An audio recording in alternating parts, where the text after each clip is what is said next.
Karen from littlesoflearning.com, and I am back today to share more information with you about sight words, which are actually high frequency words.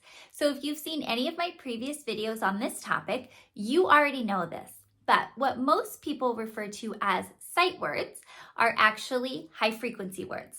These are the words that are most commonly seen in print. So as teachers and parents, we want our students to be able to read these words quickly and effortlessly. These words really are the glue that hold our language together. So that's why there's a huge emphasis on these words. Now, in the past, teachers have sent home lists of sight words for students to memorize. I know I am guilty of doing this when I was teaching first and second grade because we thought that that's how students learned these words. But in fact, that's not how they learn. So I have other videos all about the topic of phoneme grapheme mapping and how we want to pull the sounds apart in the word and then map those sounds onto the letters. And we want to point out when there might be an unexpected sound that goes with a letter. And that's how we want to teach these high frequency words. So you can check out those other videos. I will link them down below. But today's video is going to talk about how we can actually categorize high frequency words into two groups. We can talk about them as flash words and we can talk about them as heart words. And I'm going to share both types with you. What the difference is why it's important that we use this correct language when we're talking about these words with our students. So the two groups of high frequency words, we have them here, flash words and heart words. We'll start with flash words. These words are phonetically regular. They are decodable. So the only reason that we really want to call these words out is not because there's anything unexpected or strange about them. It's just because they're so common in print and we want our little ones to be able to read them quickly. That's why we call them flash words. We want them to read them in a flash. Now, because these are all phonetically regular, we want to make sure we teach these words once our little ones know the corresponding sounds. So if you've already taught the letters and sounds for A and T, then your little ones should be able to read the word at because they already know that A represents the A sound and T represents the T sound. And when they see it there, at. So some other phonetically decodable words that are high frequency words are it, in, had, but. There are so many more. So if you go through your scope and sequence and you can see which letters and sounds you've taught, then you can teach the corresponding flash words because students already know those sounds and they're phonetically regular. Now the other type of word, these are the heart words. I have a video all about the heart word method for phoneme grapheme mapping that you can check out. I will link down below. But these are the words that are phonetically irregular. These have irregular spellings that we want to specifically call out for our students because they don't go with the phonics patterns that they've already learned. So for example, said, the, from, there's a heart above the sound that's unexpected. Now, I will just point out that for the, I'm not sure if you can see that, the digraph TH is representing the V sound in the. I always teach the after I teach the digraph TH. And the reason I do this is because then it's one less unexpected sound in the word. If I were to teach the word the right at the beginning of the year when my students don't know the TH digraph, then I would need to use two hearts, one over the TH and then one over the E, because both sounds would be unexpected.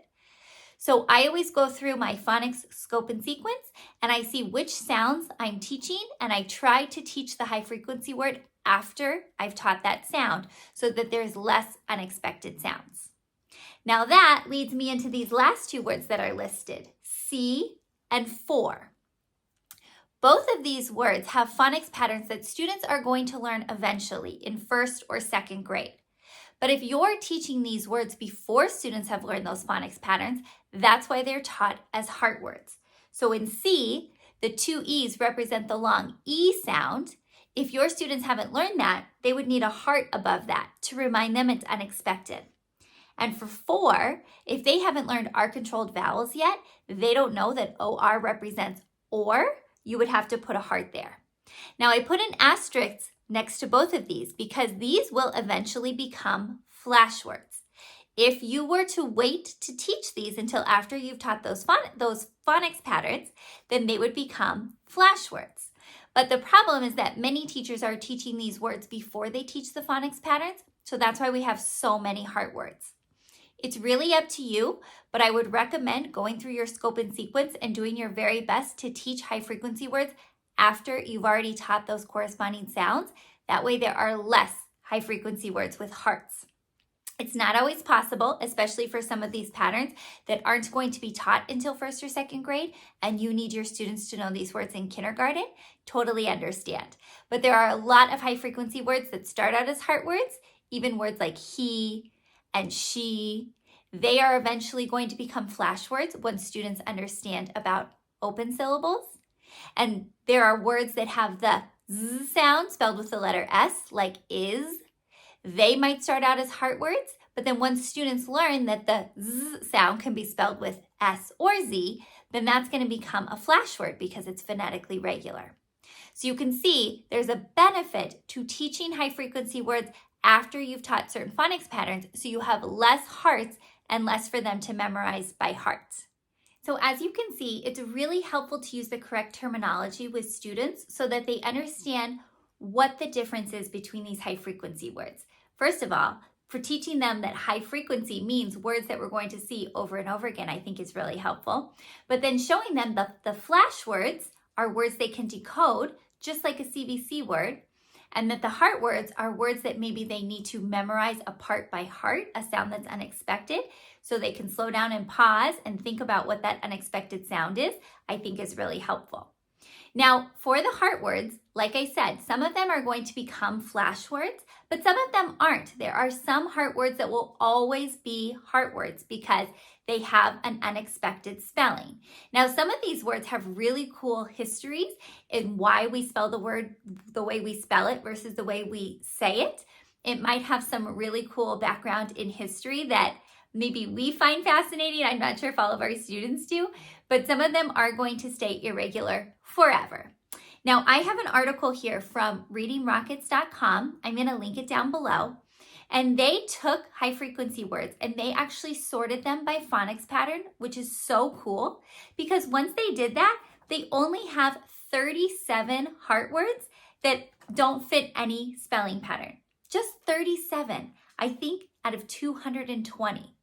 That's incredible. So really, there aren't that many words that are totally phonetically irregular that will always be heart words. 37 is pretty small. Most of these words are going to become flash words once we teach that phonics pattern as students move up in the grades. So I hope this information was helpful. I think it would be so awesome if, as parents and teachers, we can really get everyone on board with using this language. Sight words is such a common phrase. You hear it in classrooms all across the country, all across the world. People have it in their vocabulary. Sight words, words kids need to memorize by sight because they're phonetically irregular. We've been saying this same phrase over and over again. So let's start a movement. Let's start a push. We're changing the vocabulary so that it's more correct. Sight words are actually any word we can read by sight. High frequency words are the most common words we see in print. And in fact, the top 20 high frequency words represent about 25% of the text we read. So they are important. But then let's split up the high frequency words into these two groups, into flash words and heart words.